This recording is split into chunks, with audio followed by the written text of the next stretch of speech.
Good morning students, welcome to the TSN education online platform. आज हम आपकी हिंदी व्याकरण की पुस्तक पंखुड़ी का पाठ 1 पढ़ने वाले हैं, जो कि है भाषा, लिपि और व्याकरण, लैंग्वेज, स्क्रिप्ट एंड ग्रामर। सबसे पहले हम देखते हैं भाषा किसे कहते हैं। भाषा यानी कि लैंग्वेज। तो मनुष्य जब से पृथ्वी पर आया तब से वह अपने आप को अभिव्यक्त यानी कि अपने आप को दूसरों के सामने प्रकट करने के लिए, अपने विचारों को प्रकट करने के लिए संकेतों, चिन्हों और विभिन्न प्रकार के हाव भाव का प्रयोग करता आया है। अर्थात भाषा एक ऐसा उपयुक्त साधन है जिसके द्वारा मनुष्य अपने विचारों का आदान प्रदान करता है। लोगों के मध्य परस्पर संपर्क का माध्यम भाषा ही है। भाषा के माध्यम से ही हम दुनिया के किसी भी हिस्से में रहने वाले लोगों को, उनकी बातों को जान सकते हैं। इस प्रकार हम कह सकते हैं कि भाषा वह साधन है जिसके द्वारा हम बोलकर, लिखकर, सुनकर अथवा पढ़कर अपने भावों तथा विचारों को समझा सकते हैं और दूसरों के भावों विचारों को समझ सकते हैं। तो इस प्रकार विचारों का आदान प्रदान करते हैं और इसलिए यह साधन भाषा कहलाता है। अब भाषा कितने प्रकार की होती है? तो भाषा के 2 रूप हैं। पहला मौखिक भाषा और दूसरा लिखित भाषा।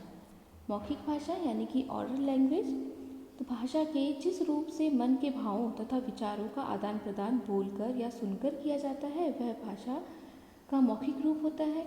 यह रूप भाषा का सबसे प्राचीनतम रूप है। इसमें ढेरों गलतियाँ हो सकती हैं, परंतु यह सरल है क्योंकि मनुष्य इसका व्यवहारिक रूप में ही प्राप्त कर लेता है। इसके लिए उसे अधिक प्रयास नहीं करना पड़ता। मौखिक भाषा को कथित भाषा भी कहते हैं, जैसे बाल दिवस पर अध्यापक का भाषण देना या वाद विवाद प्रतियोगिता। तो जहाँ पर हम बोलकर सुनते हैं, समझते हैं, वह मौखिक भाषा है। इसके लिए हमें विशेष प्रयास नहीं करना पड़ता क्योंकि जो बालक है, जिस परिवार में रहता है, वहाँ की भाषा अपने परिवारजनों को बोलते हुए सुनकर समझ लेता है, लेकिन उसको अलग से उसके लिए कोई प्रयास नहीं करना पड़ता। यानी लिखकर उसके शब्दों को सीखना ये उसे नहीं करना पड़ता, बल्कि देखकर ही वो या सुनकर ही समझता रहता है और बाद में खुद भी बोलने लगता है। इसके बाद आता है दूसरा रूप लिखित भाषा यानी रिटन लैंग्वेज। भाषा के जिस रूप से मन के भावों तथा विचारों का आदान प्रदान लिखकर और पढ़कर किया जाता है उसे लिखित भाषा कहते हैं।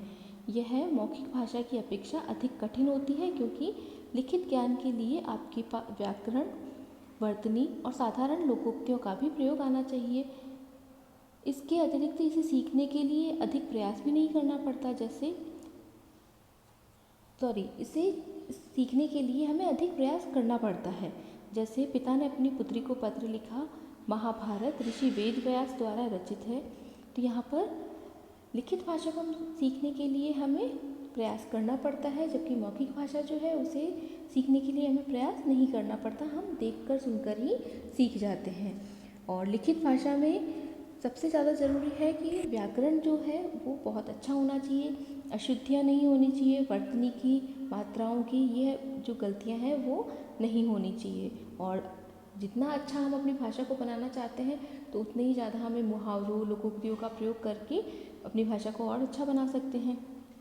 इसके रूप दिए हैं कि पिता ने अपनी पुत्री को पत्र लिखा, महाभारत ऋषि वेद व्यास द्वारा लिखा गया ग्रंथ है। मौखिक तथा लिखित भाषा के अलावा एक अन्य भाषा भी है सांकेतिक भाषा। भाषा के जिस रूप से मन के भावों तथा विचारों का आदान प्रदान संकेतों द्वारा किया जाता है वह सांकेतिक भाषा कहलाती है, जिसमें गर्दन हिलाना, हाथ से नहीं या हानि का इशारा करना, तो ये सारे सांकेतिक भाषा है। अब मौखिक और लिखित भाषा में क्या अंतर है? मौखिक तथा लिखित भाषा में मौखिक भाषा सरलता से सीखी जा सकती है, परंतु लिखित भाषा अभ्यास के द्वारा ही आती है, उसके लिए हमें प्रयास करना पड़ता है। दूसरा, मौखिक भाषा में ध्वनियों को बोलकर मनुष्य अपने मनोभावों तथा विचारों को प्रकट करता है, परंतु लिखित भाषा में उन ध्वनि चिन्हों को लिखकर अपने मनोभावों तथा विचारों को अभिव्यक्त करता है। मौखिक में तो बोलकर ध्वनियों को अपने मनोभाव प्रकट करता है, जबकि लिखित भाषा में ध्वनियों को लिखकर अपने विचारों को प्रकट करता है। तो ये दोनों मौखिक और लिखित भाषा के मुख्य अंतर हैं। अब देखते हैं बोली यानी डायलेक्ट। अलग अलग क्षेत्र में वहाँ बोले जाने वाली भाषा में होने वाले परिवर्तन को उस क्षेत्र की बोली कहा जाता है। अर्थात एक क्षेत्र विशेष में बोली जाने वाली भाषा बोली कहलाती है।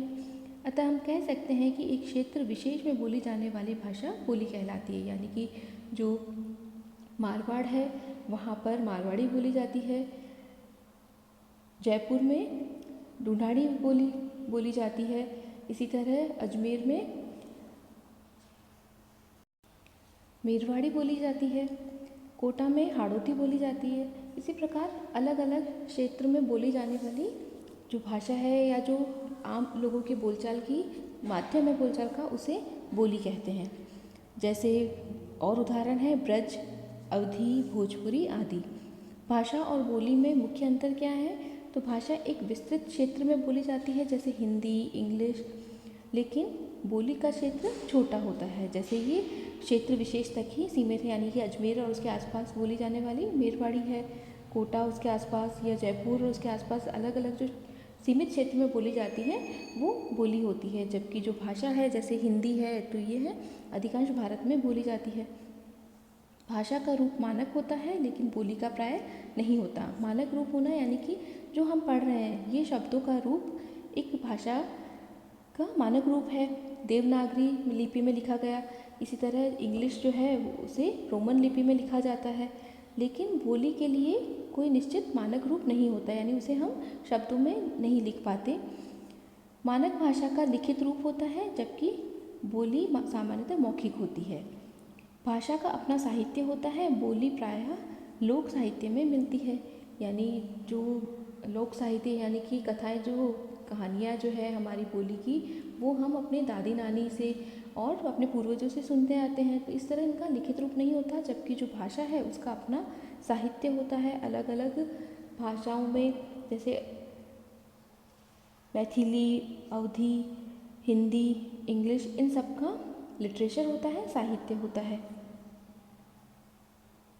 अब भारतीय भाषाएं, तो हमारे भारत में भी कई सारी भाषाएं बोली जाती है। इनमें से 22 भाषाओं को मान्यता प्रदान की 22 भाषाओं को मान्यता प्रदान की गई है। ये मुख्य हैं कन्नड़, उर्दू, मराठी, बांग्ला, तेलुगु, उड़िया, मणिपुरी, कश्मीरी, तमिल, गुजराती, डोगरी, बोडो, नेपाली, संस्कृत, मलयालम, कोंकणी, असमिया, मैथिली, संथाली, पंजाबी और सिंधी। तो इन भाषाओं को भारतीय जो संविधान है उसमें मान्यता प्रदान की गई है। एक होता है राजभाषा। राजभाषा किसे कहते हैं? राजभाषा वह भाषा है जिसे किसी भी देश के लिए उसके जो सरकारी काम है, आधिकारिक काम है, उसको करने के लिए जिस भाषा का प्रयोग किया जाता है वह राजभाषा कहलाती है। तो हमारे यहाँ की राजभाषा हिंदी है। भारत में 1652 बोलियाँ प्रचलित है, परंतु हिंदी सबसे अधिक बोली और समझी जाती है। इसीलिए संविधान ने इसे राजभाषा का दर्जा दिया है। अपने समृद्ध साहित्य, फिल्म, रेडियो और टीवी में लोकप्रियता के कारण हिंदी धीरे धीरे विभिन्न राज्यों, यहाँ तक कि अन्य देशों में भी संपर्क भाषा के रूप में स्थापित हो रही है। वैसे भी विश्व में सर्वाधिक बोली जाने वाली भाषाओं में हिंदी दूसरे स्थान पर आती है। अब लिपि, तो जो वह भाषा हम बोलते हैं उसे लिखने के लिए जिन चिन्हों का प्रयोग करते हैं उसे लिपि या स्क्रिप्ट कहते हैं। तो किसी भी भाषा की मौखिक ध्वनियों को रूप देने के लिए प्रायः कुछ चिन्हों का प्रयोग किया जाता है। व्याकरण में इन्हीं चिन्हों को व्यवस्थित रूप से लिखना लिपि कहलाता है। लिपि में प्रयोग किए गए चिन्हों को लिपि चिन्ह कहा जाता है। जैसे हिंदी और संस्कृत भाषा की लिपि देवनागरी है। कुछ प्रमुख भाषाओं की लिपियाँ इस प्रकार है। जैसे हिंदी की जो लिपि है जिसमें हम अपने अक्षर बनाते हैं, शब्दों को लिखते हैं, वो देवनागरी लिपि। संस्कृत भी देवनागरी लिपि में लिखी जाती है और मराठी भी देवनागरी लिपि में लिखी जाती है। उर्दू को फ़ारसी भाषा में लिखते हैं, फ़ारसी लिपि में लिखते हैं। अंग्रेज़ी रोमन लिपि में लिखी जाती है। पंजाबी गुरुमुखी में, बंगाली बांग्ला में, कश्मीरी की जो लिपि है वो शारदा कहलाती है। नेपाली भी देवनागरी लिपि में और कोंकणी भी देवनागरी लिपि में लिखी जाती है। जर्मन और फ्रांसीसी रोमन लिपि में लिखी जाती हैं। अब व्याकरण क्या है? तो हम जो भी लिखते या बोलते हैं वह सही है या गलत, वर्णों, शब्दों और वाक्यों के क्रम व्यवस्थित है या नहीं, वर्तनी की अशुद्धि तो नहीं है, इन बातों की जानकारी हमें जिस शास्त्र के द्वारा होती है वह शास्त्र व्याकरण कहलाता है। अतः कहा जा सकता है कि जिस शास्त्र के द्वारा भाषा के शुद्ध रूप और प्रयोग का ज्ञान होता है उसे व्याकरण कहते हैं। यानी कि जो शास्त्र या विद्या हमें यह बताता है कि हमारे जो वर्तनी है या जो अक्षर है उनकी बनावट, उनका मात्राओं की अशुद्धि तो नहीं है, शब्द रूप क्या है, किस तरह से शब्द बना है, ये सारी चीज़ें जिस शास्त्र से या जिस विद्या से हमें ज्ञात होता है वह व्याकरण कहलाता है। तो व्याकरण किसी भी भाषा के लिए अत्यंत आवश्यक है, क्योंकि व्याकरण भाषा को परिमार्जित करके उसे मानक रूप प्रदान करता है। परिमार्जित का मतलब होता है उसको साफ करके, उसको सुधार के, यानी कि उसका जो सही रूप है उसको प्रदान करता है, और भाषा का मानक रूप यानी कि जो मान्य भाषा है वो बताता है। व्याकरण भाषा को शुद्ध रूप में बोलना और लिखना सिखाता है, उसके अंगों प्रत्यंगों का बोध करवाता है, यानी कि उसके जो कर्ता किसे कहते हैं, कारक क्या है, या जो भी उसके अंग होते हैं, कर्ता, कर्म, इनका ज्ञान हमें व्याकरण के द्वारा होता है। शब्दों के अशुद्ध रूप प्रयोग पर कड़ा अनुशासन रखता है कि जो अशुद्ध रूप है वो न लिखें, हम शुद्ध रूप ही लिखें, इसका ध्यान व्याकरण रखता है। उसे व्यवस्थित करके नियम बनाता है। भाषा को व्यवस्थित करना यानी कि क्रम से लिखा जाए, पहले कर्ता आता है, उसके बाद कर्म, सहायक क्रिया, इस तरह से उनका एक क्रम जो है वह निश्चित है, ये हमें व्याकरण से ज्ञात होता है। उसकी प्रयोग विधि पर विचार करता है कि किस तरह से शब्दों का प्रयोग होगा, कहाँ पर कर्म आएगा, कहाँ कर्ता आएगा, कहाँ क्रिया आएगी, ये सारा जो प्रयोग विधि है इसके बारे में भी व्याकरण से ही ज्ञान प्राप्त होता है। अब हमें व्याकरण जब हम समझ लिया कि व्याकरण क्या है, तो इसमें व्याकरण के रूप होते हैं, इसके बारे में जानेंगे। सामान्यतः व्याकरण के 4 रूप होते हैं। सबसे पहले वर्ण विचार, शब्द विचार, वाक्य विचार और फिर रूप विचार। इसके 4 रूप हैं या 4 भेद हैं, जिसमें से सबसे पहला वर्ण विचार है। वर्ण विचार जिसे ऑर्थोग्राफी भी कहते हैं, इसके अंतर्गत वर्णों के आकार, उच्चारण तथा व्यवस्था के बारे में विचार किया जाता है। हमारा जो हिंदी व्याकरण है उसमें हिंदी के जो वर्ण है, शब्द वर्णों से मिलकर बनते हैं, तो सबसे छोटी जो इकाई है वो वर्ण है। तो वर्णों का आकार किस तरह से होगा, उनका उच्चारण कैसे किया जाएगा, और एक क्रम से जो वर्ण व्यवस्था दी गई है, जो हमारी बारहखड़ी है, उसके बारे में इसमें विचार किया जाता है। इसके बारे में शब्द, अगला इसका भेद है शब्द विचार यानी मॉर्फोलॉजी। इसके अंतर्गत शब्द रचना तथा शब्दों के प्रकार के विषय में विचार किया जाता है, यानी कि शब्द किस प्रकार बने, शब्दों की रचना कैसे होती है, कितने तरह के शब्द होते हैं, इसके बारे में विचार किया जाता है। ये सारे जो रूप हैं हम अपने व्याकरण में आगे बढ़ते जाएंगे, अगले जो पाठ हैं उनमें इन्हीं के बारे में है। तो तीसरा इसका रूप है व्याकरण का वाक्य विचार यानी सिंटैक्स। इसके अंतर्गत वाक्य के भेद, सकारात्मक, नकारात्मक या आदेशात्मक किस तरह का वाक्य है वो इसमें बताया जाता है। उसके बाद वाक्य विश्लेषण यानी वाक्य के कितने भाग है इसके बारे में, और वाक्यों में जो विराम चिन्हों का प्रयोग किया जाता है इसके बारे में वाक्य विचार में पढ़ा जाता है या वाक्य विचार में समझाया गया है।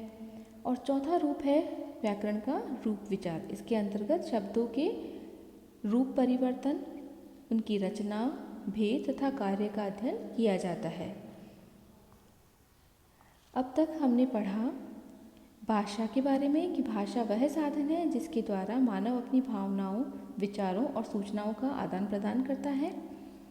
भाषा के 2 भेद हैं, मौखिक तथा लिखित, और व्याकरण भाषा को शुद्ध रूप में बोलना और लिखना सिखाता है। तो ये था हमारा पहला पाठ, भाषा, लिपि और व्याकरण।